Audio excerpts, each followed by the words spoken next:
Hello everyone.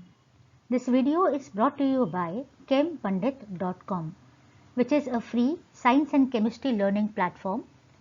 Today we will discuss Chapter 1 Chemistry of Class 10th, Chemical Reactions and Equations.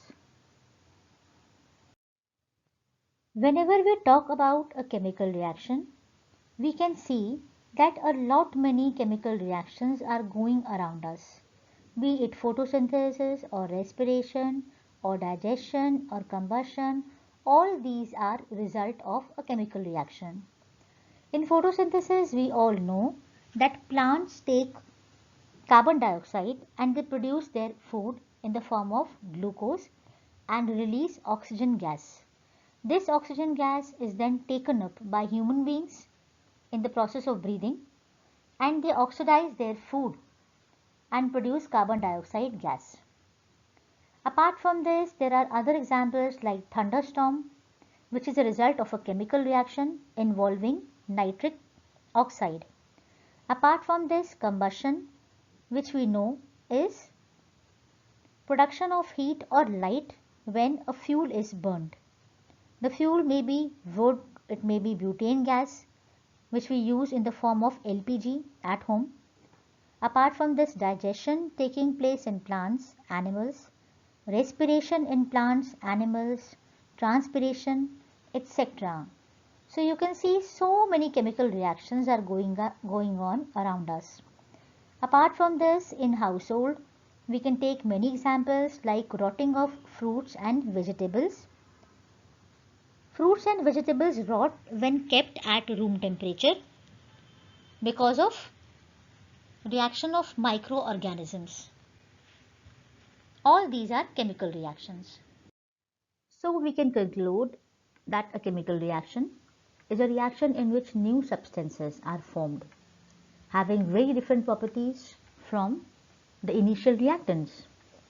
Now, a question arises, is it possible to detect a chemical reaction just by looking at it? This means, are there any visible changes? The answer is yes. There are many visible changes occurring during a chemical reaction, and there might be change in color. There might be change in state, which means sometimes a solid state compound may change into a liquid and a liquid may change into a gas. Apart from this, there is change of temperature many times. As we all know, the reaction may be endothermic or exothermic. So when a reaction is exothermic, the temperature rises. On the contrary, when the reaction is endothermic, the temperature decreases. Apart from this, many reactions, the evolution of gases takes place. Now, how to write a chemical reaction? Is it possible to express a chemical reaction by writing it? Yes. A chemical reaction can be expressed by using symbols. So, basically, a symbolic representation of a chemical reaction is known as a chemical equation. Again, we'll take the most common example, photosynthesis. As you can see in the reaction,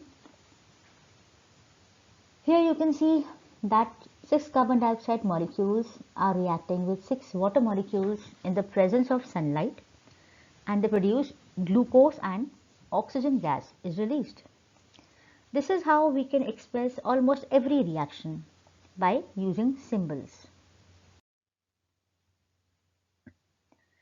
Now the most important point here to be kept in mind is that a chemical reaction should always be balanced in nature. Why?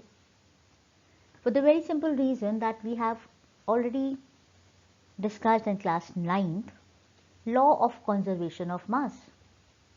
It states that mass can neither be created nor destroyed, which means the total mass before the reaction should be equal to the total mass after the reaction.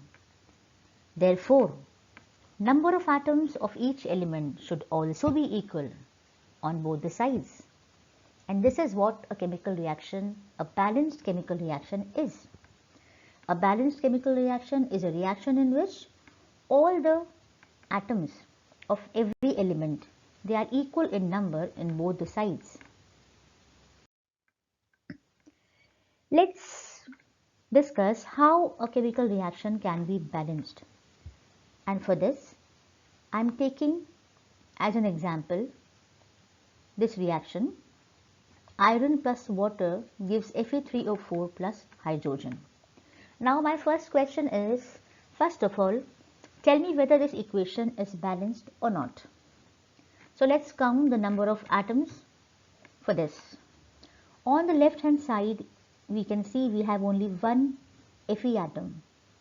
But on the right hand side, which means on the product side, we have 3 Fe atoms. Right, now let's take oxygen. There is only one oxygen atom on the reactant side and 4 oxygen atoms on the product side. So this means this reaction is not balanced because the number of atoms are not equal on both the sides. So let's begin with the balancing of a chemical reaction. Let's begin with step 1. So in step 1, let's write all the elements in the left hand side corner like this, as I have written. And towards its right, let's make 2 columns, one reactant and the other one is products. So now I am writing down all the elements present in this reaction. To begin with, I am writing iron. So the number of iron atoms on the reactant side is 1, as you can see, and on the product side it is 3. So we will write it down. Now second, I have written hydrogen atom. On the reactant side we can count there are 2 hydrogen atoms. So I have written 2. And on the product side also there are 2 hydrogen atoms. So as of now, hydrogen is balanced. Then let's write oxygen as the last element. On the reactant side, this is 1 in number, and on the product side, this is 4 in number. So in step 2, what we will do, it is a rule that the compound having maximum number of atoms is taken or chosen first. Well, it totally depends on you. You can take any of the element to balance first. But as a rule, I am taking Fe3O4 because it is having maximum number of atoms. And in this, the element which has maximum number of atoms is chosen first, which is oxygen here. So in step 2, we will start balancing oxygen atom first. So on the left hand side, I have written atoms of oxygen, and towards the right again you will make 2 columns, reactants and products.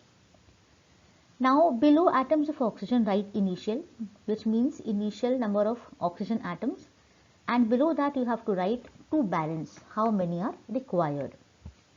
So initially on reactant side we can see there is only one oxygen atom present. And on the right hand side there are 4 oxygen atoms. That is why I have written 4 in Fe3O4. Now let's see how many atoms are required to balance. So there are 4 atoms on the product side and only 1 on reactant side. So what we will do? We will multiply this with 4. And this is how the reaction will now appear. Fe plus 4 water gives Fe3O4 plus hydrogen. So now the oxygen is balanced. So let's move on to the next step. Now here I have written the balanced equation that we have obtained up till now on the top. Now the third step, we know iron and hydrogen are still to be balanced. So I am beginning with the hydrogen atom. So on the left hand side we will write hydrogen atom, and towards the right again we will make 2 columns, reactants and products.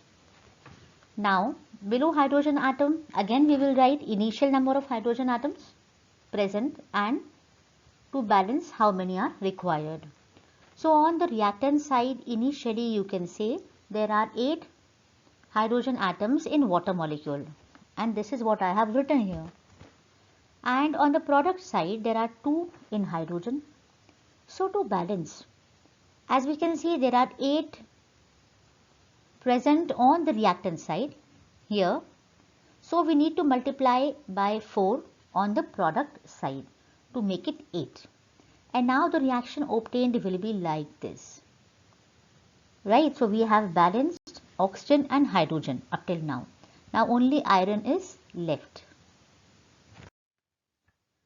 Now again we will write number of iron atoms on the left hand side, and towards the right we will again make 2 columns and write reactants and products. Below the number of iron atoms, again I will write the initial number and to balance how many are required. So as you can see, initially on the reactant side there is only one iron atom, as we have counted earlier also. And on the product side there are 3 in Fe3O4.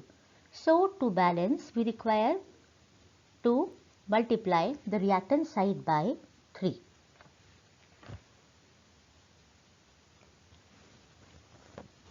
And after this step, the final reaction we will obtain is this. Now this reaction is completely balanced. You can check by counting the number of atoms on both the sides. But now the question arises, is this equation complete? And the answer is no. Why? Because this reaction does not tell us anything about the physical state of the reactants. So, to make this reaction more informative, as a rule, we will write the physical state of all these reactants and products in a simple bracket on the right hand side of them. So, if the substance is in solid state, small s is written in a simple bracket. If it is liquid, then small l.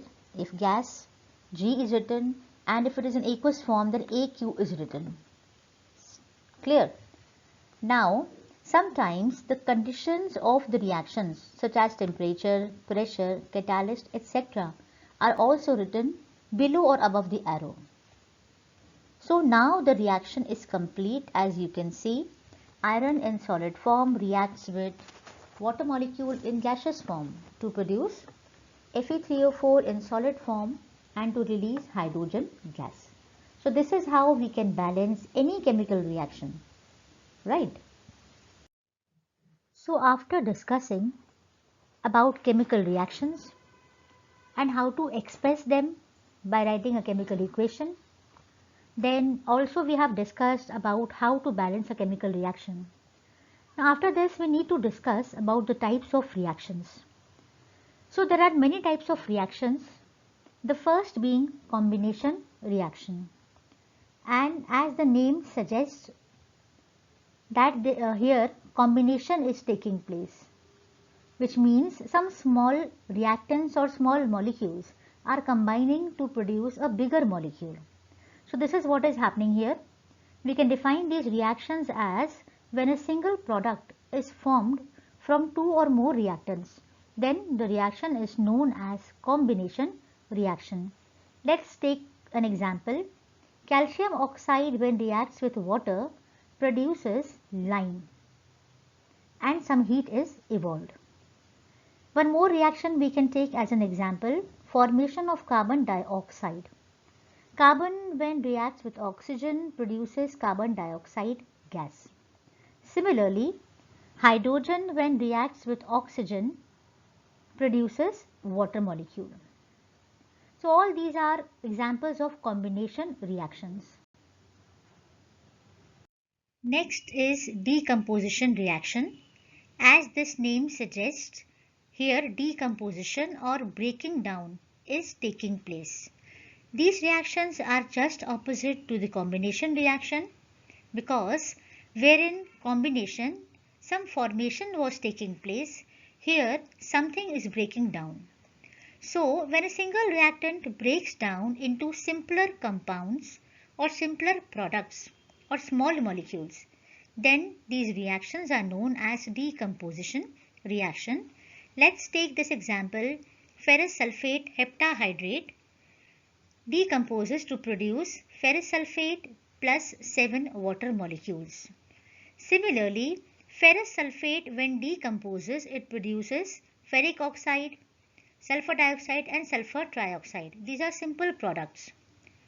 Again, in another example, calcium carbonate decomposes to produce CaO plus carbon dioxide, calcium oxide plus carbon dioxide. So again, all these three are examples of decomposition reaction. Next are displacement reactions, and as the term suggests, some kind of displacement is taking place here. So in order to understand these reactions, let us first discuss the reactivity series. As we know, reactivity series is a series in which the metals are arranged in the decreasing order of their reactivity. This means the metals which are more reactive are kept on the top of the series, and as we move down the series, the reactivity decreases. So on this basis, we can say the more reactive element displaces less reactive one from its compounds. Let's understand this by taking an example. Zinc plus copper sulfate gives zinc sulfate plus copper. Now let's see in the reactivity series, zinc is placed above copper. Zinc is quite more reactive than copper sulfate. So zinc will have a tendency of displacing or kicking out copper from its salts, and it will form zinc sulfate in this case. In another example, lead reacts with copper chloride to give lead chloride plus copper. So again we will see the reactivity series in which lead is placed above copper. So lead is again more reactive than copper. So again it will have a tendency of displacing copper from its salts. So this is displacement reaction. The more refined form of displacement reaction is double displacement. Just because here displacement of cation and anion both is taking place. So the reactions in which exchange of cations and anions both take place between the reactants, it is known as double displacement. So the general reaction we can write is like this. As you can see, the cations and anions, they actually flip their places. Right, B goes here with C and A goes here with D. So let's take an example of sodium sulfate reacting with barium chloride. So what will happen here? This sulfate will go with barium and will form barium sulfate. And what happens next? This chloride will come to sodium and will produce sodium chloride. So this is how double displacement reaction takes place. Let us discuss what is oxidation. So oxidation is basically defined as addition of oxygen or removal of hydrogen, which means whenever oxygen adds to any compound or element or hydrogen is removed, we say that oxidation is going on and the substance is being oxidized. We have one more definition of oxidation, and which is loss of electrons. Oxidation is also defined as loss of electrons. So whenever there is loss of electrons in a reaction, we say this is an oxidation reaction going on. Let's discuss the example after some time. Let's first discuss what is reduction. Reduction is just opposite to oxidation. In reduction, addition of hydrogen or removal of oxygen takes place. That is why I said this is just opposite to oxidation. Also, gain of electrons is also known as reduction. So whenever an atom or a compound, if it is gaining electrons, we say that it is being reduced or reduction is being taken place. So let's take now this reaction as an example. Formation of sodium chloride. So in the formation of sodium chloride, what happens is this sodium donates one electron to chlorine. Alright, so what happens? This sodium develops a positive charge and the chlorine develops a negative charge. And since both these ions are oppositely charged, they stick together through electrostatic force of attraction. And this is how sodium chloride is formed. Now the point is, sodium ion, since it is losing electrons, we can say sodium is being oxidized. At the same time, in this reaction, chlorine is accepting the electron and therefore we can say it is getting reduced. So in this reaction we can see oxidation and reduction both are taking place simultaneously. So whenever one reactant gets oxidized while the other gets reduced at the same time, which means simultaneously, then the reaction is known as a redox reaction, or we can call it a reduction oxidation reaction. So in this redox, RED stands for reduction and OX stands for oxidation. Let's take an example. Zinc oxide when reacts with copper produces copper oxide and zinc. So here as you can see, zinc oxide is donating its oxygen to copper. Therefore zinc oxide is getting reduced and copper, which is accepting this oxygen, is actually getting oxidized. So zinc oxide is getting reduced and copper is getting oxidized at the same time. Therefore this reaction is an example of redox reaction. We already know the substance that gains oxygen is said to be oxidized and the one that loses oxygen is said to be reduced in the reaction. Let's take one more example, manganese oxide when reacts with HCl. So as we can see here that manganese oxide, since is donating its oxygen to HCl, therefore manganese oxide is said to be reduced and HCl is said to be oxidized. Again, oxidation and reduction both are taking place simultaneously, hence the reaction will be known as a redox reaction. We can see many examples of corrosion around us in our day-to-day lives, the best being corrosion. Corrosion of iron, which is also known as rusting of iron, is a very common example. We already know in the presence of moisture, iron reacts with oxygen and develops a coating of ferric oxide, which is brown in color. You must also have seen at home iron nails or iron objects. They become brown in color after some time. Also, the big articles, structures made of iron, such as railway bridges or railway tracks and other monuments, in the course of time they become covered with this layer of ferric oxide and become weak and they get damaged, and because of this huge loss occurs because these parts needs to be replaced again and again. Apart from iron, copper and silver articles also corrode.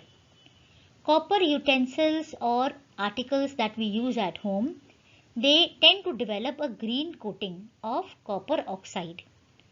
And silver ornaments that we use, they develop a black coating of silver oxide. Silver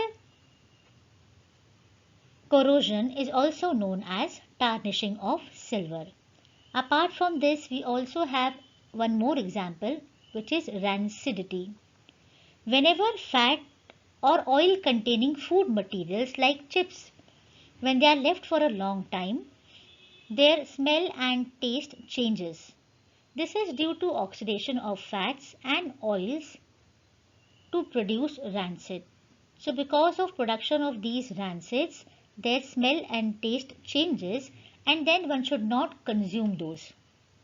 With this topic, we end our chapter 1 of class 10, chemical reactions and chemical equations. I hope you must have understood all the topics, but still if you have any doubts, you can definitely comment in the comment box and you can log into the website chempundit.com for study notes and other doubts also. Thank you.